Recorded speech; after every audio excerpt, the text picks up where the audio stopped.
Hello, everyone. It's Rick Lawrence, Executive Director of Vibrant Faith, with Fred Oduyoye, the founder and director of Reachable Reconciliation. We're on another Wednesday conversation with Fred about the 5 R's of Reachable Reconciliation. Fred, could you just set the stage for us again and remind us again of the 5 R's? Absolutely. As I've shared before, when I was asked, we know you can do it, but how do we do it?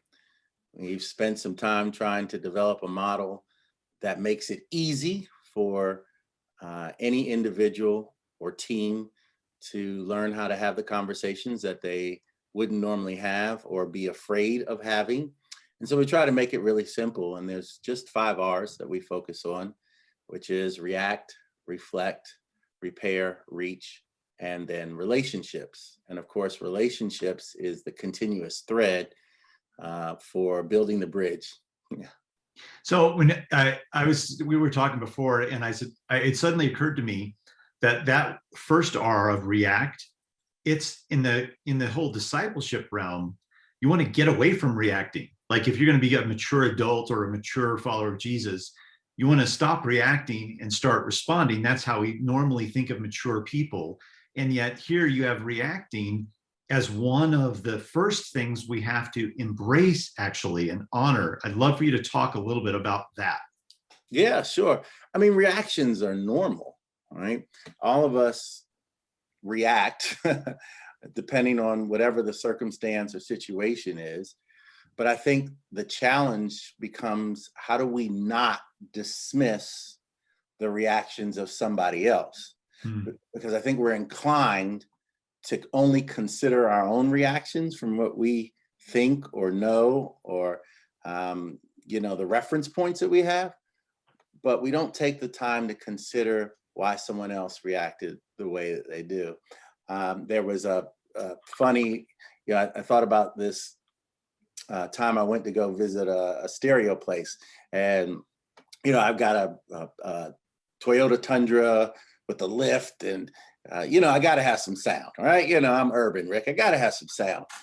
And so the key to having sound is sometimes once you have sound, then you want more sound. So I wanted more sound, right? And so I went to this stereo place. It was owned by this Latino family. They're really great here in Cincinnati. And so the guy came and he listened and he said, "Here's your problem." He said, "You've got 2 amps, 2 amplifiers." He said, "and one of the amps controls your speakers, and the other amp controls your subwoofer." I said, "Okay." He said, "What we need to do is we need to get 1 amp, a 4-channel amp that connects them all together." He said, "because right now the sounds are missing each other. So the reaction, right, of when the bass comes out or when the treble comes out," he said, "the reactions are going in different places. Mm-hmm. And the subwoofer with the bass, right, has no idea how to get into the same framework, the same channel. And so you've got all these channels going in different directions." And he said, "My friend, you need to harmonize it all so that all the sounds know when to interact with each other so that their reactions become, kind of in one lane, like there's an understanding, so that when they create that sound, it's kind of all, like it's almost like in this context, it's almost like right now these different sources feeding into the whole sound are disunified. They're in a sense, they're disrespecting each other because they're not in harmony. Absolutely. And so he's saying you need something, a catalyst to bring them all together. What do you take from that then relative to honoring reactions in people? Well, I think it's kind of this, the same way. If we could, just like the music, just like the sound, if we could spend time listening to someone else and understanding their context, right, and and just not being disconnected, but more attached, right? Because when we're doing that, we're operating in our own channels, just like the music. And so what he's saying is, what if you bring all the channels together? You know what I mean?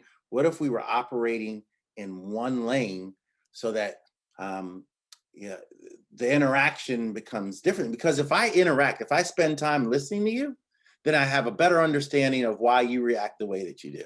If I spend time with you, you know, having coffee or sharing and not having my own preconceived perceptions, but I'm really trying to get an understanding of the background of why you're reacting the way that you do, then there's more of a heartfelt connect, Yeah. right?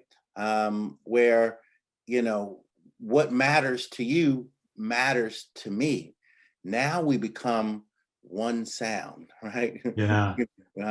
Now we become one reaction because we care about the concerns of someone else just as much as we care about our own. Yeah, not to mix your metaphor, but in my mind, I see this string that goes to the water and then it goes under the water. It's attached to something under the water.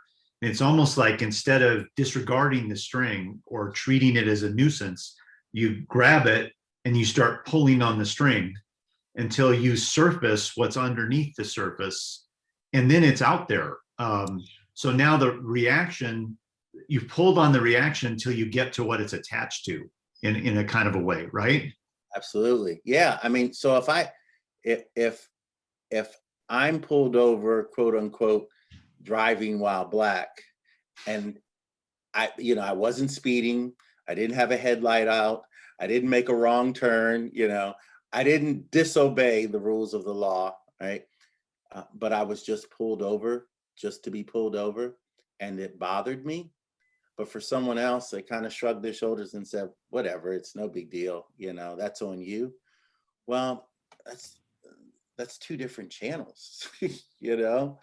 But if you took time to understand why that hurts, why that's not the case for everyone, and why that reaction doesn't happen for everyone, then maybe, we can move on to the reflection stage and the repair stage and say, okay, we got to fix this together. I love that. So the harmony you're talking about, of course, is a relational journey. And that's really what reachable reconciliation is all about. This reconciliation is not possible without a relational journey.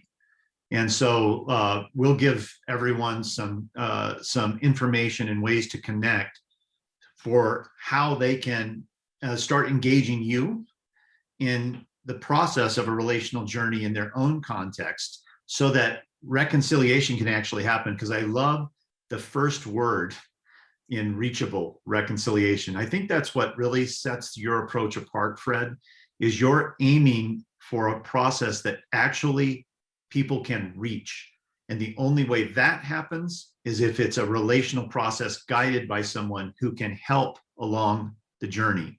And that's what you do. So gang, we'll see you again in a couple of weeks with a new conversation. But meanwhile, please do check out what Fred's coaching services have to offer as your church or your leadership team, or even you as an individual, move toward this process of reconciling in your own context. We'll see you again next time.